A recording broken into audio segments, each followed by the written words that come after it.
Very good evening to you. I'm Lisa Broom with the CBC Evening News.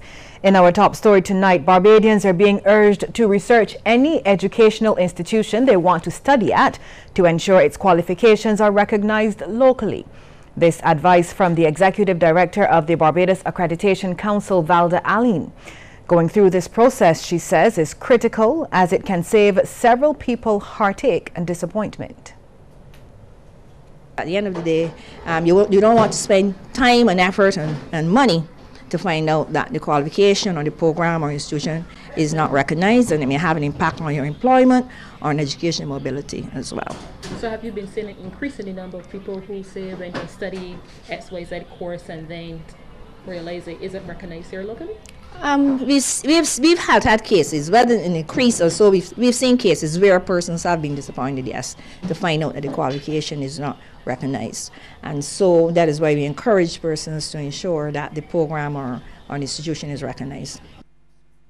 The BAC director says many institutions are taking steps to register with the council and meet the criteria for quality assurance.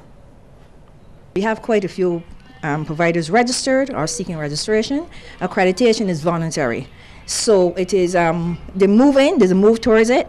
It has to be a public push as well, and we are seeking to encourage accreditation, that quality assurance or recognition that an institution or program is recognized or accredited is very important from a global perspective. Transport Minister Michael Lashley believes there should be designated places along the highways for vending. He's also of the view that it should be properly regulated and the vendors must ensure their surroundings are kept clean. The minister shared the view as he led off debate on the Road Traffic Amendment Bill 2017 in the lower house yesterday. We place a fine, that is, we're holding the driver of the vehicle responsible, sir, for littering, and the imposition of a fine of $200 or the imprisonment for a term of 3 months or both. And this, of course, is to address and penalize the high incidence of littering on the roads of Barbados. Mr. Lashley also made it clear that Barbadians who park indiscriminately in lots reserved for the disabled will soon have to pay a fine. Government is moving to stamp out the practice with the amendments to the Road Traffic Act. We have inserted a section in relation to the disabled community of Barbados. And it mentions and it speaks to a fine for someone who park in a disabled, a park designated for the disabled parking by a parking sign. And the fine is $500. In other news now, the Queen Elizabeth Hospital has reached another landmark in its efforts to modernize the storage of patient records. According to the hospital's Director of Support Services, Louise Bob, since the rollout of the electronic medical records, the department has successfully completed the digitization of oncology records. So that very soon our staff in that area will be using the EMR to access patient information. This rollout will take place incrementally across the in- and outpatient services of the hospital. The key benefits that are sure to have a positive impact on patient care are minimizing documentation error and eliminating the missing note phenomena, maximizing cost efficiency by consolidating information in one place, and better coordination and communication between the primary and hospital caregivers. Ms. Bob made the comments during a tour of the newly refurbished Medical Records Department. In addition to new surroundings, Ms. Bob says the department's 52 employees will also be operating in a better organized, purpose-built storage facility. This, she says, will make searching for and retrieving patient records easier. These notes have been archived and registered in Infolinks, which is a physical records management software used to manage records from multiple departments, all within a single application. The major benefits of this system are that it tracks records from the point of creation institute to archiving and final disposition. It also maintains complete audit histories for every record, and it minimizes missing notes. Well, medical care was not the only thing the Queen Elizabeth Hospital had to offer patients when the facility held its annual open day. The event formed part of a week of activities to mark the hospital's 53rd anniversary celebrations. Sharika Griffith has more. Close to 20 booths lined the main corridors of the hospital's ground floor during the open day. Some were occupied by hospital departments such as infection control and the electrical department. But as hospital communication specialist Lynn Marie Dean explains, it was also an opportunity for external partners to interact with patients. We have a lot of valued partners, and so we gave them that opportunity to come into the hospital and to interact with the persons here at ground level. So we also then invite persons such as Cancer Support Services, the Diabetes Association of Barbados, and other entities along those lines so that they can have a presence on that day at the hospital. Patients waiting for appointments and those who accompanied them used the time to peruse the booths to gather information, sample products, and make purchases. The open day appeared to be a hit with those who we spoke with. That is a good thing because I've been a curtains here right now. And normally I won't be going to buy curtains, right? But I haven't seen everything, but I brought my husband here this morning and I decided to take a look. I think it is very good, very educational, because when you come in to do business, you'll be able to look around to see if there's anything that you need or you want. You know? I think we need some more exposure of this type of stuff around. The week of activities will conclude with a Staff Appreciation Day on Friday and the hospital's annual golf classic on Saturday. Sharika Griffith, CBC News. Thanks, Sharika. We'll take a break here, but there is more news coming up. Stay with us.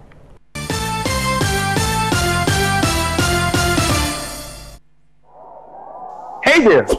Yes, you! Yes, Flow customers, you've topped up, signed up, paid your bill on time and in full. Now you can win over $250,000 in cash and prizes. It's time to play Extra Family Flow! You could win smart TVs, cell phones, cash, and more weekly. Visit www.discoverflow.co or see price for details. Cable and wireless terms and conditions apply.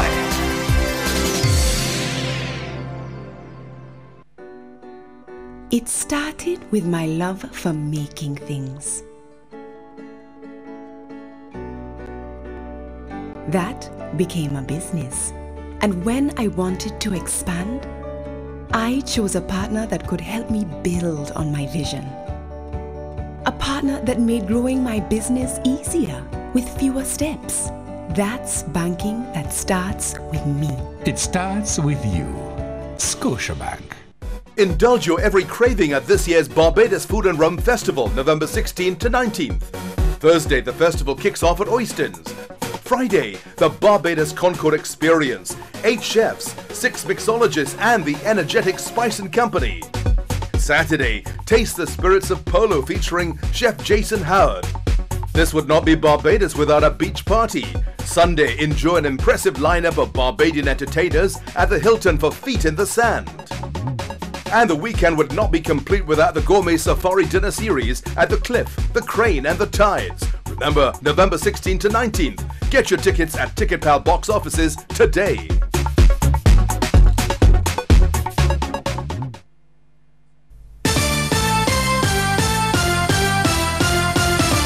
The Barbados Water Authority is trying to hammer out a final plan of action to address the most recent sewage crisis on the South Coast. And the authorities are hoping to resolve the issue by Friday. Manager of the Wastewater Division, Patricia Innes, will be meeting with her team today to determine the next step after crews worked throughout the night to identify what is now thought to be the main problems. She tells CBC News her team has been able to divert sewage along an unblocked route to combat the problem, which backed up and has come to the surface of the road. Residents, business owners and motorists have all been complaining about the situation for several weeks. The cries of the Aaron and Christina Foundation about the National Social Responsibility Levy have been heard. Earlier this month, the founder of the charity, Aaron Trust, said the tax had made it more expensive to buy tablets this year. However, Commerce Minister Donville Innes intends to raise the issue of the levy being applied to technological donations with Finance Minister Chris Sinclair. His comments came after the foundation donated 100 tablets to the Class 3 students of West Terrace Primary School this morning. I am certainly committed, having heard the concerns raised today by the donors, to work with the Minister and the Ministry of Finance to see what we can do with his, to get back to the point where these inputs for technology attract less taxes, if any at all. Because, you know, on one hand, you collect taxes as used to pay salaries and expenses in government. But on the other hand, it can have a negative impact upon the education of our children, the development of business, and the future of Barbados. And as you just heard, 100 students from the West Terrace Primary School now have new tablets to help them study.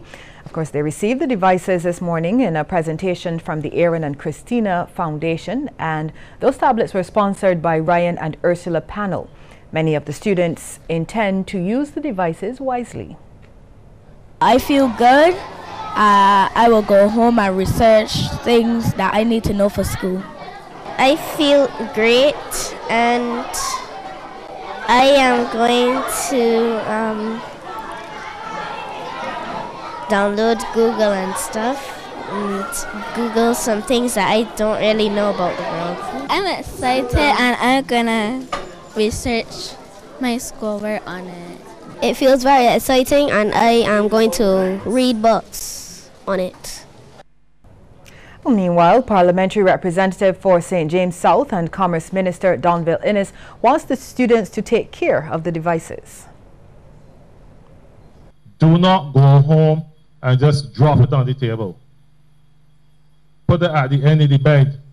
And then when you start to toss and turn because you ate too much food at dinner time, your foot kick it off the bed. And boom, there it goes and the screen is cracked. No.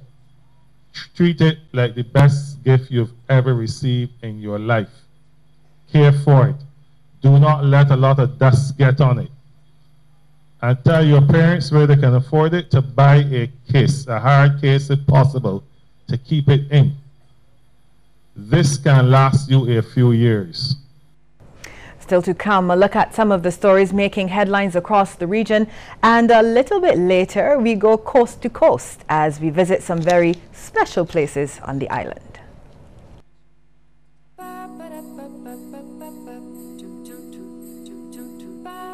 I would like to get my father a bike and my mother a bed. I would like a Samsung TV for my mommy. I want to get my mommy a tablet. I would like to get my dad a barbecue because he likes to cook fish.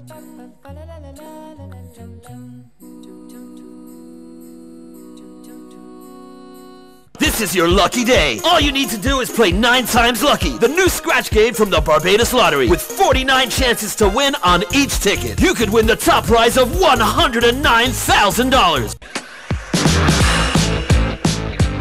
Upgrade to Digicell's Quick Pick Bundles. Save big on data. Get data and get unlimited WhatsApp messaging and Digicel talk. Pick a 1-day bundle, a 7-day bundle, or for the best value, a 30-day bundle. Save money every single day. Pick the bundle that's right for you. Go to My Digicel app or dial *246 # to buy a Quick Pick bundle today. Digicel.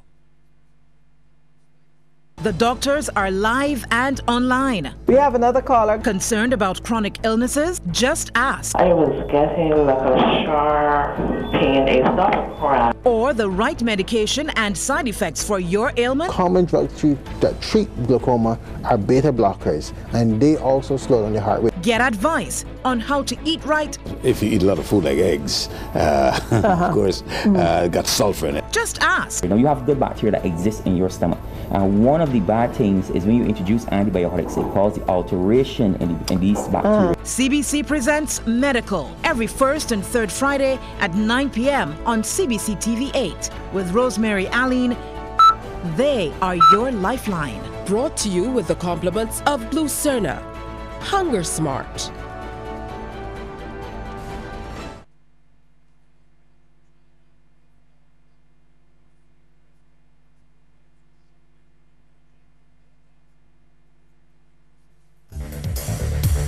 Across the Caribbean, brought to you by CIBC First Caribbean. The National Security Minister in St. Lucia says he will give consideration to a special judge overseeing sexual assault cases. This is in an effort to clear the backlog in the criminal justice system. News of the hunt for a teenage male in connection with the attempted rape of a 52-year-old woman in Soufrière has once again stoked debate about the investigation, arrests, prosecution and conviction of perpetrators in sexual assault cases. According to online reports, the latest alleged incident reportedly took place around 3:20 a.m. near the Roman Catholic Church in Soufrière. National Security Minister Senator Humelgild Francis, when questioned by reporters, reveals that he is amenable to the idea of a special judge or magistrate presiding over sexual cases to ensure due process. We need to realize that we need to curb it. Then we can have a special magistrates or judges deal with it.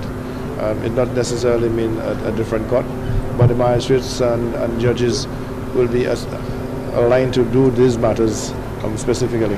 Apart from eyewitness testimony, forensic science is vital in landing a conviction in the courts. The forensic lab located at Tapio, which was first opened in 2009, was intended to greatly enhance the investigation of crimes and reduce the backlog of unresolved cases in the criminal justice system. The minister reveals that the lab, which was recently reopened following a probe and subsequent operational overhaul, has recorded some success despite challenges in the progress towards full accreditation. I don't want to preempt what will happen later, but my information from the lab is that we are able to link a couple of people who have been already charged for at least one incident of rape to other rapes.